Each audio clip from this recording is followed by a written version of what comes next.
네, 2023년 제4회 인강드림 온라인 모의고사 공인중개사 법령 및 중개실무 과목의 문제 함께 보도록 하겠습니다. 1번 문제입니다. 공인중개사법 2조에 규정된 용어의 정의에 관한 설명 중에서 적절한 것은 옳은 것을 찾는데요. 1항 개업 공인중개사라 함은 이 법에 의하여 중개사무소의 개설, 등록을 한 자를 말한다. 공인중개사법 2조 4호가 정의하고 있는 용어의 정의 그대로죠. 1항이 옳은 지문으로서 정답이 되겠습니다. 2항 중개란 법정 중개 대상물에 대하여 거래 당사자 간의 매매, 교환, 임대차에 관한 행위만 알선하는 것을 말하나요? 그렇지 않죠. 매매, 교환, 임대차 그 밖의 권리의 득실 변경을 알선하는 것이 중개였습니다. 그래서 매매, 교환, 임대차뿐만이 아니라 지상권, 지역권, 전세권과 같은 용익물권은 설정에도 이전에도 자유롭게 알선이 개입될 수가 있었고, 담보물권 중에서도 저당권이라고 하는 것은 설정에도 이전에도 자유롭게 알선이 개입될 수 있다 뿐만이 아니라 심지어 대법원 판례에 따르면 저당권 설정 알선 행위가 금전 소비대차에 부수하여 채권 담보 목적으로 이루어지는 저당권 설정 알선도 적법한 중개에 속한다는 거죠. 유치권은 법정 담보 물권이기 때문에 유치권의 성립은 알선이 개입될 여지가 없으나 유치권의 이전 알선할 수가 있었고요. 그 외에도 담보, 가등기라든가 환매권 같은 것들 다 알선할 수 있는 그 밖의 권리에 속하는 것이었습니다. 3항 부칙상의 개업공인중개사라 함은 법인이 아닌 자로서 중개업을 영위하는 자를 말한다. 중개업을 법인이 아닌 자로서 영위하는 자, 공인중개사인 개업공인중개사도 있는 것이고, 공인중개사법이 개업공인중개사에 대해서만 용어의 정의를 하고 있지 개업공인중개사의 종별 중 하나인 부칙상의 개업공인중개사에 대해서 별도로 2조에서 정의하고 있지 않습니다. 단지 저자는 공인중개사법 부칙에 법제 7638호 부칙제 6조 제2항의 규정에 의하여 중개사무소의 개설 등록을 한 것으로 보는 자라고 규정이 나오게 되는 것일 뿐이죠. 4항 중개보조원이라 함은 개업공인중개사의 중개 업무를 보조하거나 수행하는 자를 말한다? 아닙니다. 중개보조원은 업무를 수행할 수 없어요. 그래서 공인중개사법 2조 6호가 중개보조원이라 함은 공인중개사가 아닌 자로서 개업공인중개사에게 소속이 되어 현장 안내 및 일반 서무 등 개업공인중개사의 중개 업무와 관련한 단순한 업무를 보조하는 자를 말한다라고 정의를 하게 되는 것이죠. 그리고 올해 개정을 통해서 이제 중개보조원은 현장 안내 등을 하는 경우에 미리 의뢰인에게 자기가 중개보조원인 사실을 고지해야 될 의무가 발생했죠. 위반하면 중개보조원뿐만이 아니라 고용한 개업공인중개사까지도 500만 원 이하의 과태료 처분의 대상이 되게 되었습니다. 그 다음 개업공인중개사가 중개보조원을 고용할 때에는 개업공인중개사와 소속공인중개사를 합한 수의 5배를 초과하여 고용할 수 없습니다. 위반하면 절대적 등록 취소 사유일 뿐만 아니라 1년 이하의 징역 또는 1,000만 원 이하의 벌금형의 대상에도 속하도록 했습니다. 올해 개정되어 10월 19일부터 시행되기 때문에 올해 34회 시험에서 물어볼 가능성 높습니다.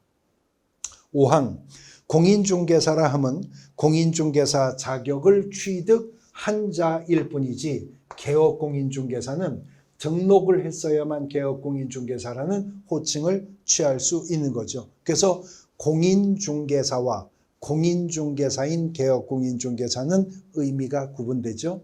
자격을 취득하고 있는 자를 말할 때는 공인중개사, 자격을 취득하고 등록까지 한 자를 칭할 때 공인중개사인 개업공인중개사라고 하는 호칭을 쓰게 되는 겁니다. 1항이 정답이 되겠습니다. 이어지는 2번 문제. 공인중개사 법령상 중개대상물 또는 중개대상 권리로 틀린 항목이 들어있는 것을 모두 고르랍니다. 기억, 동산질권 중개대상 될 수 없는 거죠. 어업재단 공인중개사법이 정한 중개대상물 아닙니다. 틀린 항목이 2가지나 있네요.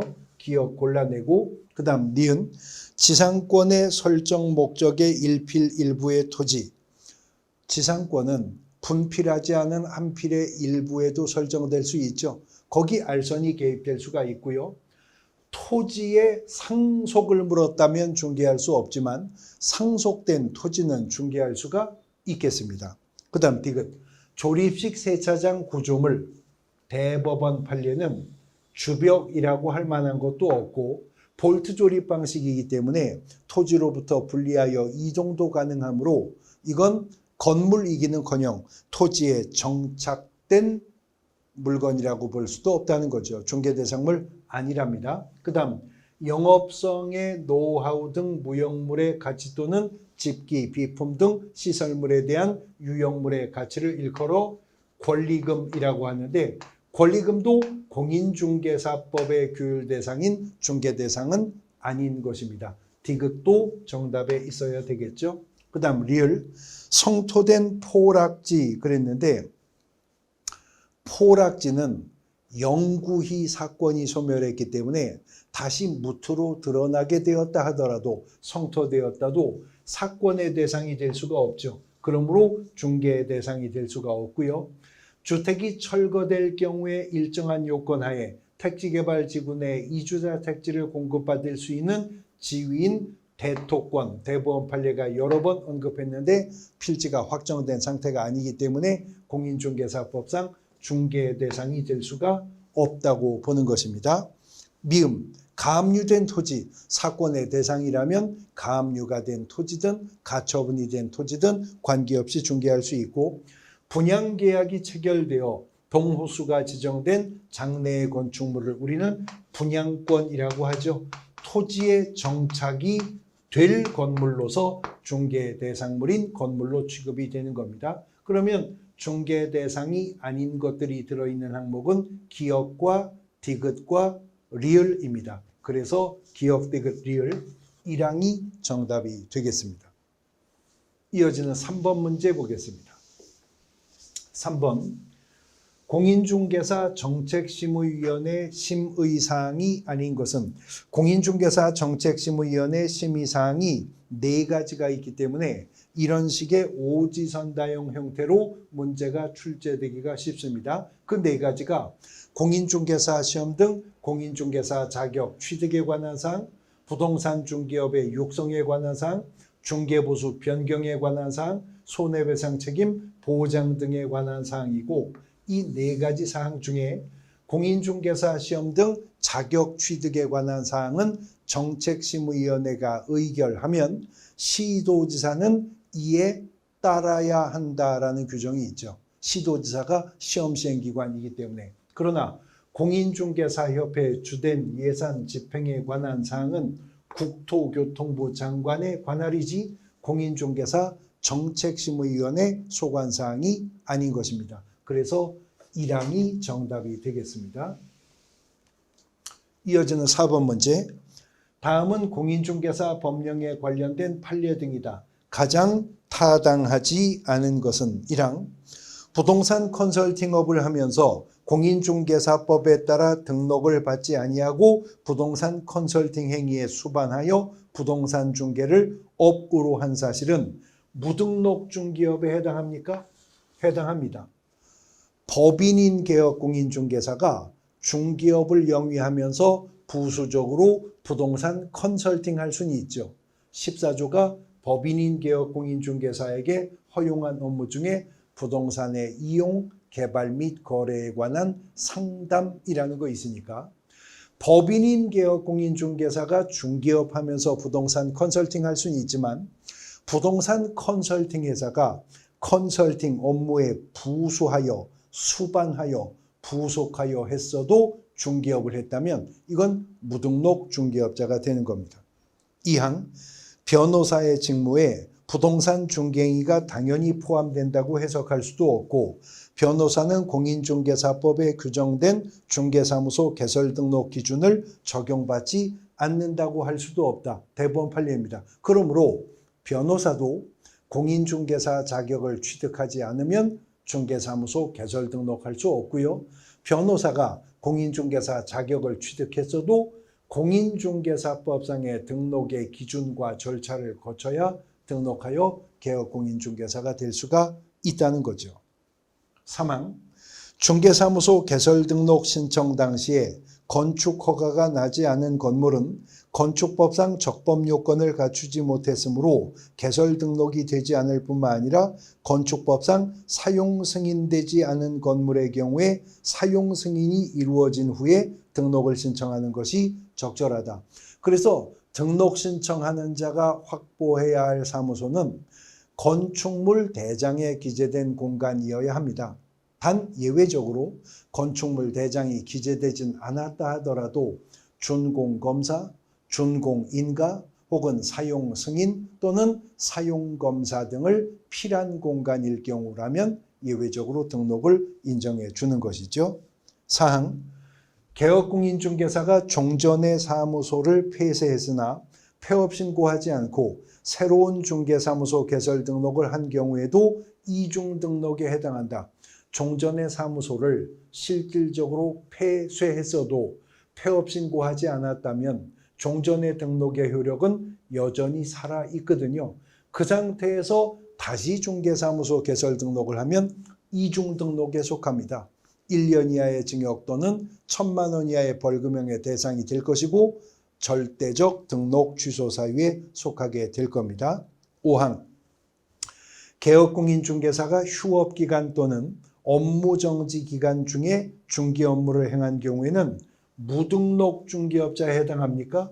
전자도 후자도 무등록 중개업자에 해당하지는 않습니다. 단 업무정지 처분을 받은 자가 업무정지 기간 중에 업무를 했다면 절대적 등록 취소 사유에 속하겠죠. 그래서 등록을 취소하여야 하고 등록이 취소가 되어야 비로소 등록 효력은 소멸합니다. 그러면 휴업 신고한 개업공인중개사가 신고한 휴업 기간 중에 업무를 했으면 이거는 재개신고 의무 위반이죠.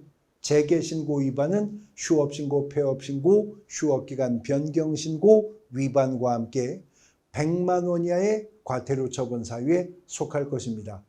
개별적인 의무를 위반한 개업공인중개사로서 행정처분이나 행정질서벌의 대상이 되지 무등록 중개업자로 처벌되지는 않습니다. 그래서 5항이 틀린 지문으로서 정답이 되는 것입니다. 이어지는 5번 문제.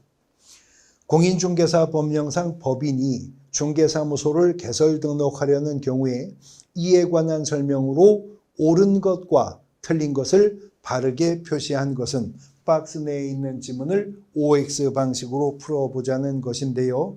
먼저 기억, 협동조합기본법 제2조 1호에 따르는 협동조합 또는 같은 법 제2조 3호에 따르는 사회적 협동조합은 자본금이 5천만 원 이상일 경우에 중개사무소 개설 등록할 수 있다. 협동조합 중개사무소 개설 등록할 수 있지만 사회적 협동조합을 제외한다고 했었습니다. 사회적 협동조합은 중개사무소 개설 등록을 할 수가 없는 거죠. 니은 공인중개사인 대표자를 제외한 임원이 3명이라면 그 중에 2명이 공인중개사이어야 개설 등록할 수 있어요. 3분의 1 이상이 공인중개사이면 되니까 1명만 공인중개사라면 나머지 2명은 공인중개사 아니어도 그 법인 등록할 수가 있는 것입니다. 니은도 틀린 말이 되는 것이죠. 그 다음 디귿 임원 또는 사원의 실무교육 수료 확인증 사본은 실무교육을 위탁받은 기관 또는 단체가 실무교육 수료 여부를 등록관청이 전자적으로 확인할 수 있도록 조치한 경우에는 제출하지 않는다. 그래서 실무교육 수료증 사본은 등록 신청 시 구비 서류로 첨부하지 않아도 되는 예외가 인정이 되는 겁니다. 리을 중개사무소 개설 등록을 신청하는 때에는 대표자 및 공인중개사인 임원 또는 사원에 공인중개사 자격증 사본을 제출해야 된다. 자격증 사본은 이제는 등록 신청할 때도 분사무소 설치 신고할 때도 소속 공인중개사 고용 신고할 때도 제출 구비서류가 아닙니다. 등록 신청받은 분사무소 설치 신고받은 소속 공인중개사 고용 신고받은 등록관청이 자격증 발급한 시도지사를 통해 그들이 공인중개사인지 여부를 확인하도록 하고 있는 거죠. 리을 틀렸고요. 그 다음 미음. 중개사무소 개설 등록을 신청하는 때에는 중개사무소 개설 등록 신청서에 등록 신청인의 여권용 사진을 첨부해야 하며 제출하는 첨부서류 전자문서로 할 수 있는 거죠. 틀렸습니다. 없다라고 했으니까 그러면 XXO, XX이니까요. XXO, XX는 5항이죠. 네, 5항이 정답이 되는 문제가 되겠습니다. 이어지는 6번 문제 보겠습니다. 6번. 공인중개사 법령상 중개사무소 개설 등록의 결격사유에 해당이 되는 자를 찾습니다. 1항. 형법상 횡령죄로 징역 1년에 집행유예 2년을 선고받고 유예기간이 만료된 날로부터 2년이 경과된 자 그랬는데 결격사유에 해당하는 자인데요. 유예기간이 만료가 되고 2년이 경과했다면 결격을 벗어났죠. 요거 올해 개정되었는데 금고 이상형의 집행유예 처분을 받은 자는 그 집행유예 기간이 만료가 된 날로부터 2년간은 결격에 속한다. 전에는 유예기간 동안만 결격이었었잖아요. 근데 올해 개정으로 집행유예는 유예기간 만료되고 2년간 결격에 속하는 것으로 봅니다. 그 다음 2항. 공인중개사법 위반으로 징역형의 선고유예를 받고 유예기간 중에 있다. 선고유예나 기소유예 처분은 결격과는 무관하죠. 유예가 결격이 되는 유예는 무슨 유예만? 집행유예만 결격사유에 속하기 때문에 그렇습니다. 3항. 공인중개사법을 위반하여 300만 원의 벌금형을 선고받고 3년이 경과되지 아니한 자라면 이 자는 결격에 속하는 거죠. 원래 벌금형은 금고 이상형이 아니기 때문에 벌금형 선고가 결격사유가 되려면 공인중개사법 위반이었어야 되고요. 선고받은 액수가 300만 원 이상이었어야 벌금형은 결격이 되는 겁니다. 그 다음 4항. 공인중개사 자격이 취소되고 3년이 경과되었다면 막 결격을 벗어난 거죠. 자격이 취소된 자는 3년간 결격에 속하니까요. 5항. 업무정지 처분을 받은 개업공인중개사인 법인의 업무정지 사유가 발생한 후에 임용된 임사원이라면 그 법인이 업무정지 처분을 받았어도 그 기간 동안 결격에 속하지 않습니다. 법인이 업무정지 처분을 받았을 때 업무정지 위반 사유가 발생할 당시 임사원이었던 자가 법인이 받은 업무정지 기간 동안 결격에 속하게 되는 것이기 때문에 그렇습니다. 그래서 사망이 결격에 속하는 자가 되겠습니다. 이어지는 7번 문제. 공인중개사법은 개업공인중개사가 중개대상물에 대해서 표시광고하는 경우에 부당한 표시광고하는 행위를 금지하고 있다. 이에 해당하지 않는 거. 1항. 중개대상물이 존재하지 않아서 실제로 거래할 수 없는 중개대상물에 대해서 표시광고하는 거. 부당한 표시광고입니다. 500만 원 이하의 과태료죠. 2항. 중개대상물의 가격 등 내용을 사실과 다르게 거짓으로 표시광고하거나 사실을 과장되게 하는 표시광고 역시 부당한 표시광고입니다. 500만 원 이하의 과태료고요. 3항. 중개대상물이 존재하지만 실제로 중개의 대상이 될 수 없는 중개대상물에 대한 표시광고도 부당한 표시광고로서 500만 원 이하의 과태료. 사항, 중개대상물이 존재하지만 실제로 중개할 의사가 없는 중개대상물에 대한 표시광고도 부당한 표시광고로서 500만 원 이하의 과태료 처분 사유에 속하는데요. 개업공인중개사가 중개대상물에 대해서 표시광고할 때 중개보조원에 관한 사항은 명시해서는 안 된다고 하지만 소속공인중개사를 명시하지 말라는 말은 없습니다. 소속공인중개사를 명시했다고 명시 의무를 위반하는 것이 되지는 않습니다. 그래서 5항이 틀린 지문으로서 정답이 되겠습니다. 8번 문제. 다음 중 공인중개사 법령상 업무 범위를 위반한 개업공인중개사는 1항 서울시 성동구에 중개사무소를 둔 개업공인중개사 갑은 중개의뢰인 A로부터 경기도 수원시에 있는 임야의 매각을 받고 거래계약을 체결시켜 주었다. 지금 갑은 공인중개사인 개업공인중개사이므로 업무지역에 제한을 받지 않습니다. 그러니까 중개사무소가 서울에 있어도 경기도 수원에 있는 임야 거래계약 체결시켜 줄 수 있는 거죠. 2항 을중개법인은 건축물 분양에 관한 법률 제5조의 규정에 따르는 분양신고 대상인 상가를 분양대행했다. 법인인 개업공인중개사는 14조가 허용해 준 업무만 겸업할 수 있는데 14조가 1항 각호를 통해 허용한 업무 중에는 상업용 건축물이나 주택에 대한 분양대행이 있죠. 상가 분양대행, 주택 분양대행은 법인에게 허용된 업무입니다. 3항 부칙상의 개업공인중개사 병은 중개사무소 내에서 중개업 외에 부동산 컨설팅업을 겸하고 있다.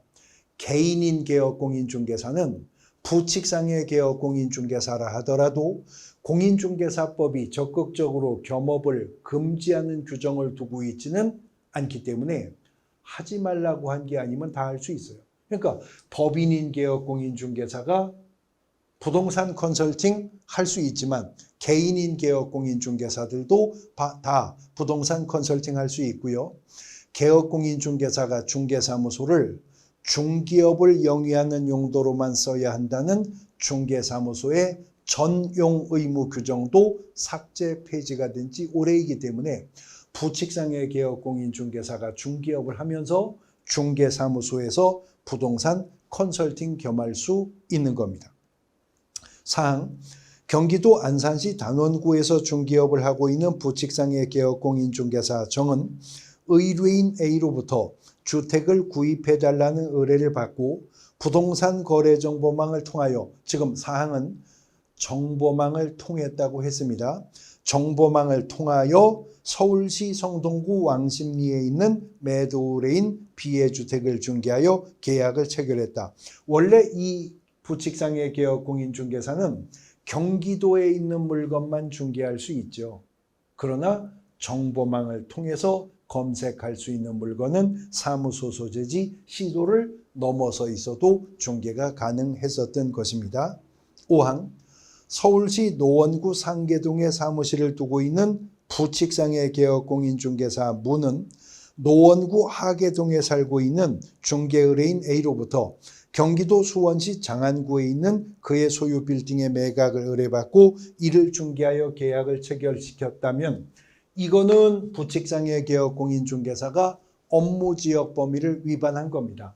사항의 부칙상의 개업공인중개사는 정보망을 통하여 검색한 물건이기 때문에 예외를 인정받았지만 지금은 예외가 인정되지 않아 업무지역 범위 위반으로서 업무정지 처분의 대상이 될 것입니다. 5항이 정답이 되는 문제가 되겠습니다. 이어지는 9번 갑은 서울특별시 성동구에 주된 중개사무소를 두고 경기도 안산시 단원구에 분사무소를 두고 중개업을 영위하고자 하는 중개법인입니다. 이와 관련된 설명으로 틀린 것은 1항 등록 신청과 분사무소 설치 신고는 성동구청장에게 한다. 등록 신청 시는 수수료를 부담하나 분사무소 설치 신고 시에는 수수료 납부하지 않는다. 여기가 틀렸죠. 분사무소 설치 신고할 때도 수수료 납부해야 되는데 분사무소 설치 신고는 주사무소 소재지 등록관청 가서 하는 거죠. 그러므로 성동구 조례가 정하는 수수료 가지고 성동구청에 가서 분사무소 설치 신고해야 될 겁니다. 1항이 틀린 지문 정답이죠. 2항, 당해중개법인은 6억 원 이상의 업무보증이 설정되어야 한다. 법인은 4억 원 이상의 업무보증을 설정하되 분사무소가 추가될 때마다 2억 원 이상씩 추가 설정해야 되니까. 3항, 분사무소를 수원시 장안구로 이전한 경우에 이전 신고는 성동구청장에게 해야 된다. 분사무소는 설치 신고도 그렇지만 이전 신고도 심지어 인장 등록도 주된 사무소 소재지 등록관청 가서 하는 것이니까요. 4항, 분사무소 책임자는 공인중개사이어야 하죠. 5항, 갑은 성동구에는 분사무소 둘 수 없다. 왜요? 성동구에 주된 사무소가 있으니까요. 분사무소는 주사무소가 속한 시군구를 제외한 시군구에만 한계를 초과하지 않는 범위 내에서 존재할 수 있기 때문에 그렇습니다. 이어지는 10번 문제. 공인중개사 법령상 인장 등록에 관한 설명으로 옳은 것을 모두 고른 것은 기억. 법인인 개업 공인중개사의 인장 등록은 인감증명서 제출로 가름하죠. 더 구체적으로 말하면 상업등기 규칙에 의해서 신고한 인감증명서 제출로 가름합니다.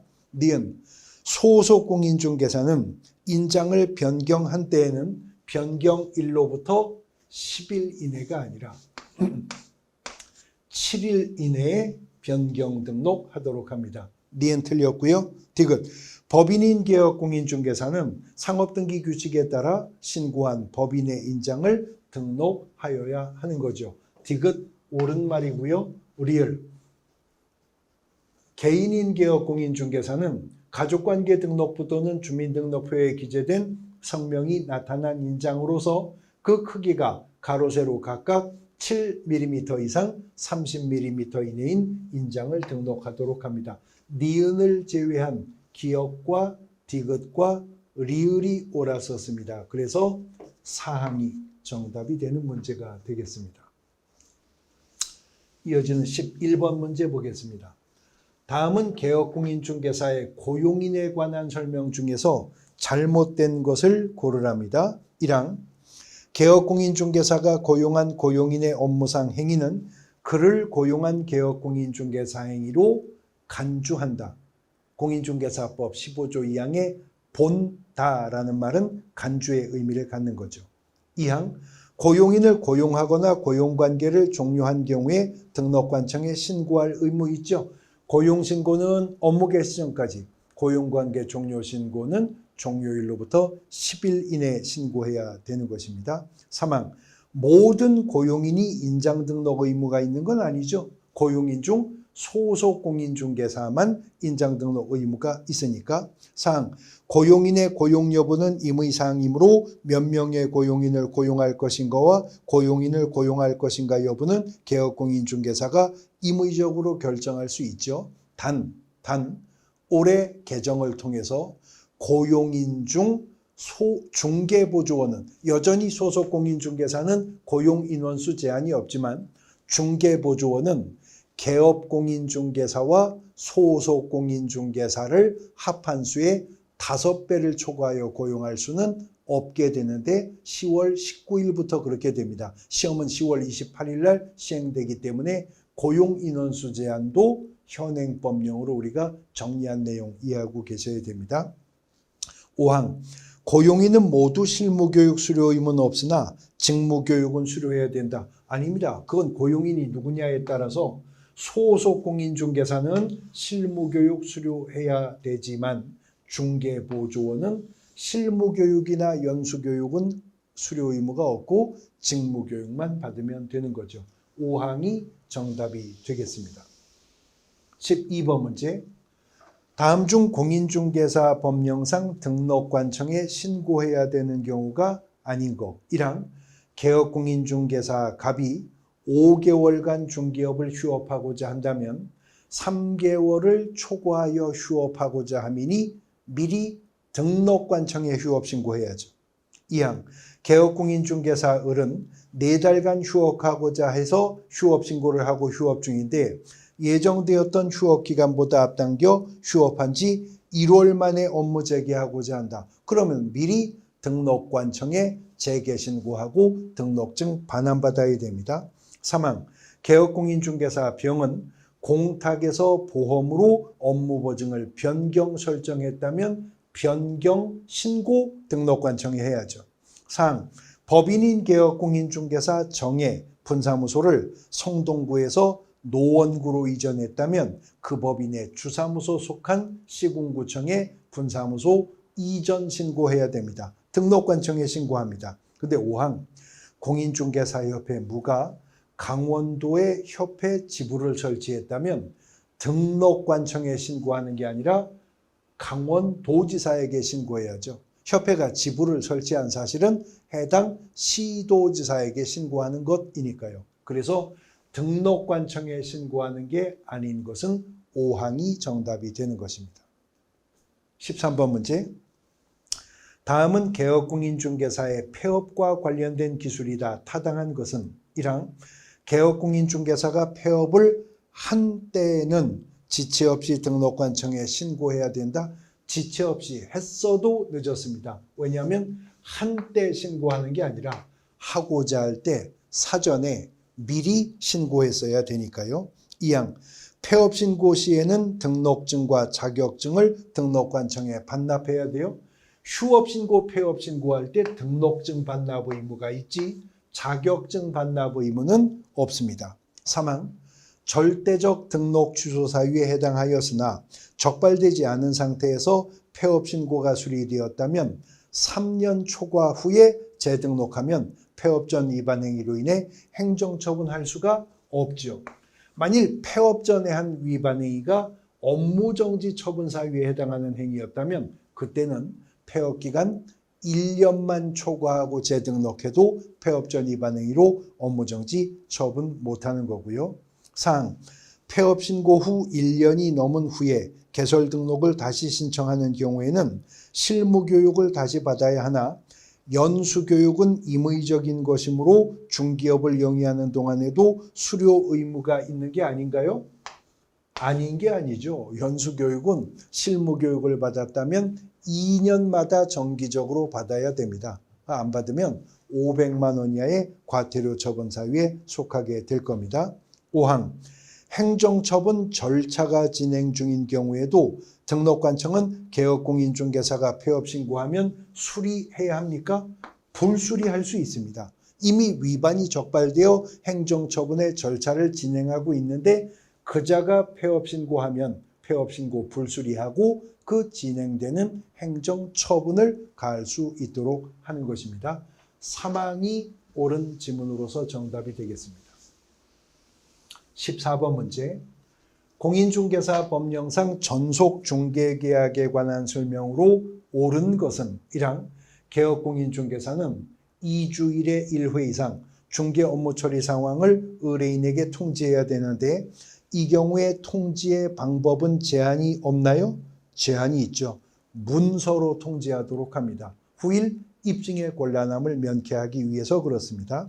2항 전속중개계약의 유효기간은 당사자 간에 다른 약정이 없으면 6개월이 아니라 3개월을 원칙으로 하는 거죠. 2항도 틀렸고 3항 중개 의뢰인이 유효기간 중에 다른 개업공인중개사의 중개로 거래하거나 개업공인중개사의 소개로 알게 된 상대방과 개업공인중개사를 배제하고 직접 거래한 경우에는 중개보수 50%가 아니라 그냥 중개보수에 해당하는 금액 그대로 위약금으로 지불해야 될 겁니다.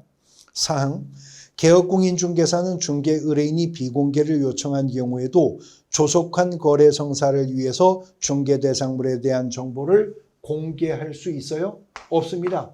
의뢰인이 공개하지 말 것을 요청했다면 공개 금지입니다. 공개하지 아니하여야 하는 것입니다. 5항 개업공인중개사는 소유권, 전세권 등 권리관계에 관한 사항을 공개해야 한다. 이를 공개하지 않은 때에는 등록 취소 처분을 받을 수 있다. 상대적 등록 취소 사유에 속하게 될 것입니다. 5항이 옳은 지문으로서 정답이 되는 문제입니다. 15번 공인중개사 법령상 거래계약서 작성에 관한 설명으로 옳은 것이 모두 몇 개인가? 기억, 개업공인중개사는 거래계약서 원본을 꼭 5년 동안 보존해야 돼요. 원본, 사본, 전자문서 다 포함되는 거죠. 그나마도 공인전자문서센터에 보관된 경우에는 보존 의무가 없는 건데 거래계약서 보존 의무는 원본만으로 제한되지 않습니다. 사본도 전자문서도 보존할 수 있는 거죠. 니은 거래 예정 금액 필수 기재 사항입니까? 아닙니다. 거래 계약서는 중개가 완성되어 거래 가격까지 확정되었을 때 작성하는 것이니까요. 그 다음 디귿 개업공인중개사의 표준서식에 따라 작성해야 된다.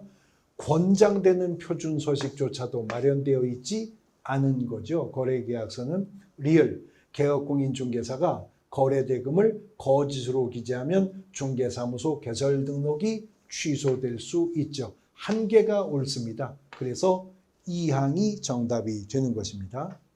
이어지는 16번 공인중개사 법령상 거래계약서 및 일반중개계약서에 관한 설명 중에서 가장 타당한 것은 1항 개업공인중개사의 중개로 거래가 성사되었을 경우 개업공인중개사는 거래계약서를 작성해야 한다. 그러나 개업공인중개사는 의뢰인의 요청이 있다 하더라도 항상 일반중개계약서를 작성해야 되는 건 아니죠. 1항이 옳은 지문 정답이 되겠고요. 2항 개업공인중개사가 작성하는 거래계약서는 법령상 사용이 강제되는 서식이나 거래계약서 작성할 때 반드시 기재해야 되는 필요적 기재사항을 직접 규정하고 있지 않다. 법령상 사용이 사용되는 서식은 정해져 있지 않다는 말 맞죠. 그러나 필요적 기재사항은 9가지가 공인중개사법 시행령 22조 1항 각호를 통해 나열되어 있습니다. 3항 당해 중개 업무를 보조한 고용인이 개업공인중개사와 함께 거래계약서에 서명 및 날인하는 게 아니고 고용인 중에 소속 공인중개사만 서명 및 날인 의무가 있지 단순 업무만 보조하는 중개보조원은 인장 등록 의무도 없고 서명 및 날인의 의무도 없는 자인 거죠. 3.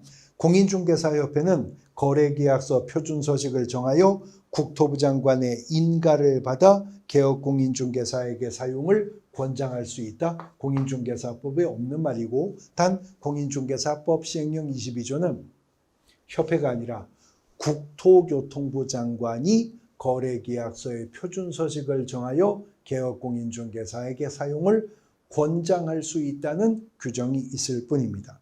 5항 법인의 경우에는 당해 법인의 임원과 당해 업무를 수행한 소속 공인중개사가 함께 서명 및 날인하는 게 아니고 주사무소라면 대표자와 이고요. 분사무소라면 책임자와 당해 업무를 수행한 소속 공인중개사가 함께 서명 및 날인하도록 하고 있는 겁니다. 1항이 옳은 지문으로서 정답이 되겠습니다. 17번 개업공인중개사의 확인 설명 의무에 관한 설명으로 옳은 것은 1항 주택의 매매가 아닌 임대차에 관한 거래가 성립된 때에는 중개대상물에 관한 확인 설명서 생략될 수 있어요. 중개대상물이 무엇이었고 권리득실 변경의 내용이 어떠했든 중개가 완성되면 거래계약서와 함께 확인 설명서 작성해야 됩니다. 2항 중개대상물에 대한 확인 설명서에는 반드시 소속 공인중개사가 서명 및 날인해야 돼요. 해당 중개행위를 한 소속 공인중개사가 있을 경우에 이 의무가 생기는 거죠. 3항 중개대상물에 대한 확인 설명서에는 권리 이전 의뢰인과 권리 취득 의뢰인도 서명 또는 날인하는 란이 마련되어 있습니다. 사망이 옳은 지문 정답입니다.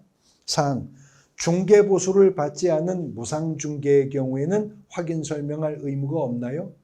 보수받지 않고 중개를 해도 개업공인중개사의 중개행위는 여전히 공인중개사법의 교율 대상이므로 성실 정확한 확인 설명을 해야 된다는 게 판례의 입장이었죠. 5항, 확인 설명 의무는 중개 의뢰 시 이례적으로 이루어지면 족하고 어떠한 경우에도 중개 완성 이후까지 그 의무가 지속되는 건 아니다. 일단 개업공인중개사는 중개 의뢰를 받았다면 중개가 완성되기 전까지 확인 설명해야 되는 건 기본입니다. 근데 또 판례는요, 체결된 거래계약의 이행 과정에도 개업공인중개사가 어느 정도 개입할 것을 미리 예정했었다면 이행 과정에도 이 의무 이행이 적용될 수 있다라고 보는 거죠. 사망이 정답이 되겠습니다. 사망 옳은 지문입니다. 18번, 공인중개사 법령상 개업공인중개사의 금지행위와 그에 대한 벌칙의 연결이 옳은 것을 모두 고르랍니다. 기억, 부당한 이익을 얻을 목적으로 거짓으로 거래가 완료된 것처럼 꾸미는 거 3년 3천 맞습니다. 니은, 법정중개보수 초과해서 금품을 받는 거 1년 이하의 징역 또는 1,000만 원 이하의 벌금이 맞는 거죠. 디귿, 당사자 동의를 얻어 쌍방을 대리했다. 동의 얻어도 쌍방 대리는 1년 1천 아니라 3년 3천이고요. 단체를 구성하여 단체 구성원 외자와 공동중개 제한하는 행위도 1년 1천 아니고 3년 3천에 속합니다. 옳은 것은 기업과 니은만 옳았네요. 2항이 정답이 되겠습니다. 이어지는 19번 문제. 부동산 거래질서 교란행위 신고센터가 제출받은 부동산 거래질서 교란행위 신고사항에 대해 시도지사 및 등록관청 등의 조사 및 조치를 요구하지 않고 접수된 신고사항의 처리를 종결할 수 있는 경우가 아닌 것.